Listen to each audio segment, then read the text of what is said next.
In campaign news, Senator Hillary Rodham Clinton reached out to members of the Culinary Workers Union on Wednesday during a stop in Las Vegas. The union represents casino and hotel workers. Senator Clinton said it should be easier for unions to organize and that private equity firms should honor union contracts after buyouts.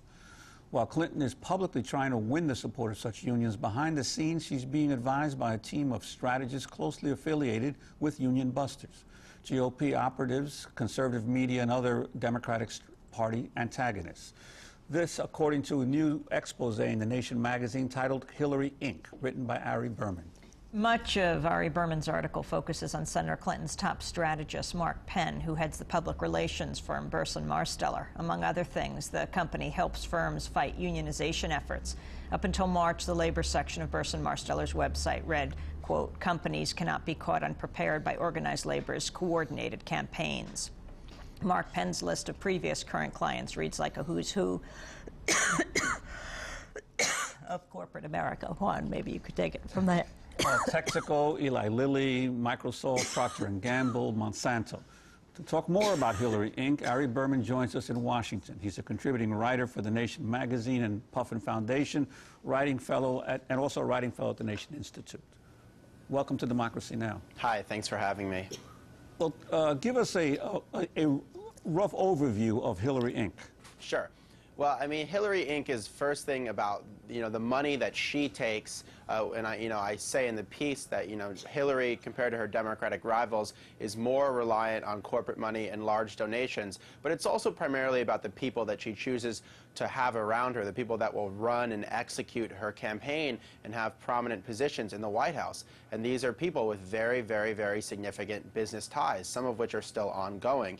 As you mentioned, her chief strategist, Mark Penn, not only is a major pollster, which means he polls for all sorts of industries like the pharmaceutical industry and the oil industry, which don't necessarily see eye to eye with the Democratic Party, but he also is in a very strange position of running a huge, very Republican-friendly PR firm, Burson Marsteller, which puts him at odds with many of Senator Clinton's public statements on organized labor, for example. And then there's also another very big lobbying firm, the Glover Park Group, that's cozied up to Rupert Murdoch and a whole other host of people in the pharmaceutical industry again. And that's all Clintonites, including a number of people that are now essentially running Hillary's campaign, including her spokesman, Howard Wolfson.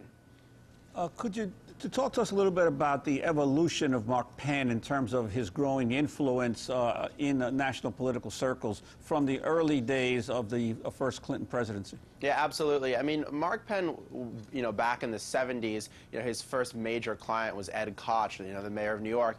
Then, he became a sort of standard Democratic pollster, and then he went to work in the corporate world, made a lot of money advising people like Eli Lilly, etc. And then Dick Morris brought him into the White House when Clinton was stumbling in the polls in preparation for the '96 election. And it was Morris, before he had, the falling out with Clintons and, in his publicized, sort of tiffs with the call girl, they brought Penn in, and it was Morris and Penn that coined the strategy of triangulation, which pushed Clinton to the right, co-opted Republican issues like welfare reform and tax cuts, and basically said, make the election about school uniforms and V-chips. And then after that, he very aggressively expanded his corporate business while advising Bill.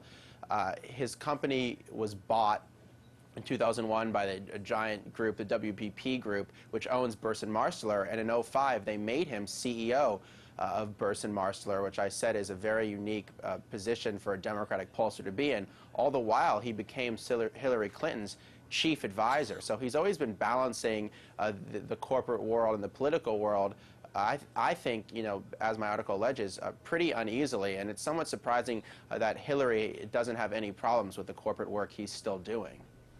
Can you talk about Rupert Murdoch and the Clintons?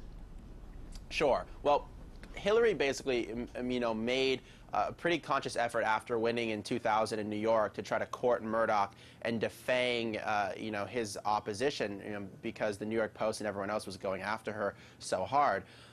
Around the same time, a few years later, in 2004, there was this campaign to try to change the way Nielsen would measure TV viewership ratings, and Fox feared that it would cost them a lot of money in advertising revenue. So they turned to the Glover Park Group, this lobbying firm that's very tied to Hillary.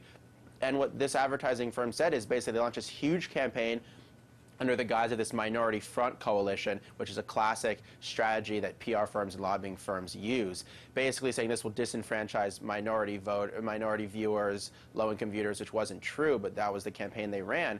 And it didn't end up working, but Murdoch established close ties to the Clintons even more through that firm. And then last July, he held a big fundraiser in News Corp's tower for Senator Clinton, and a number of democratically affiliated News Corp execs have also held fundraisers for her this year. And the New York Post, clearly a Murdoch publication, has been much more friendly to Hillary Clinton in recent years than it had been in the past, just by observing its day-to-day coverage. But some of the people who were from the Glover Group that are part of the Hillary campaign, could you talk about that? Well, yeah. I mean, basically what happened is this firm was started in '03 by a lot of very major Clintonites, including Joe Lockhart's Bill, major spokesman, a number of other people. And basically what happens is when you jump off the campaign, you go and work at the Glover Park Group, you essentially cash in, and then a lot of them jump back and now are on the Hillary campaign once again. Howard Wolfson, her spokesman, being the most prominent one, and he's actually the one who secured the contract with Murdoch. Wolfson has taken a leave, but as I said, this firm lobbies Hillary. They would lobby a Hillary White House. They're the go-to firm for a lot of industries. They were the fastest growing private company in Washington in 2005. They've doubled business since the '06 election. I mean, they're really becoming quite a powerhouse. And there's all these, it's basically all Clintonites. It's the kind of thing where they say business is business, but it's hard to know where business ends and politics begin with them. Ari Berman, can you talk about Hillary Rodham Clinton and Walmart? Sure. Well, Hillary was on the board of Walmart for 7 or 8 years, I believe. And it's something that really didn't get a lot of attention, what she actually did, until 2 major newspapers, the LA Times and the New York Times, wrote big articles about it. And basically, Hillary was brought on, to diversify the board. She was the only woman on the board at the time. And it was a tough position for her because there was a lot of people with more seniority, more status.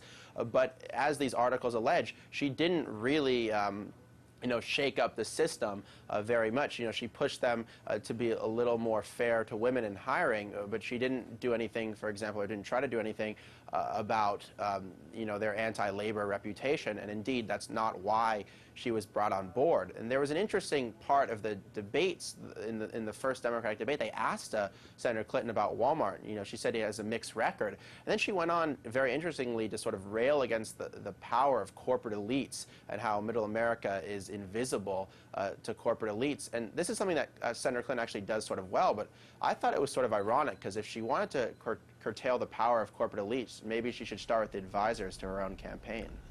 Your article also mentions the Entergy Corporation, which runs the Indian Point nuclear power plant, and the relationship of Mark Penn's organization to Entergy. Could you talk about that? Well, absolutely. I mean, Indian Point is located just outside of New York City. A lot of people want it to be shut down for the obvious safety hazard of having a huge nuclear power plant right outside Manhattan.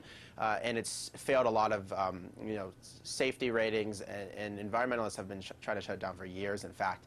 And, this is an example of when Mark Penn's work sort of comes on Hillary's terrain, because Entergy actually hired, which owns Indian Point, actually hired Mark Penn's firm to do a huge ad campaign for them after 9/11, talking about how safe it is. Now the ad campaign centers around how Entergy and Indian Point helps fight global warming because it's nuclear energy, and it won the PR Week's actually ad campaign of the year a few years ago. And Mark Penn's polling firm polls for the Nuclear Energy Institute. There's a whole lot of overlap there. And one of the main things that they're saying is that now if you close Indian Point, it'll cost, low-income and minority jobs, dirty power plants will go up in, minority areas, sort of the same arguments that Glover Park made on behalf of Murdoch. And I think that scared a lot of lawmakers. And while Elliot Spitzer, and a number of Democratic lawmakers have called for Indian Point to shut down, Hillary's called for independent safety assessment, but hasn't called on the plant to be closed.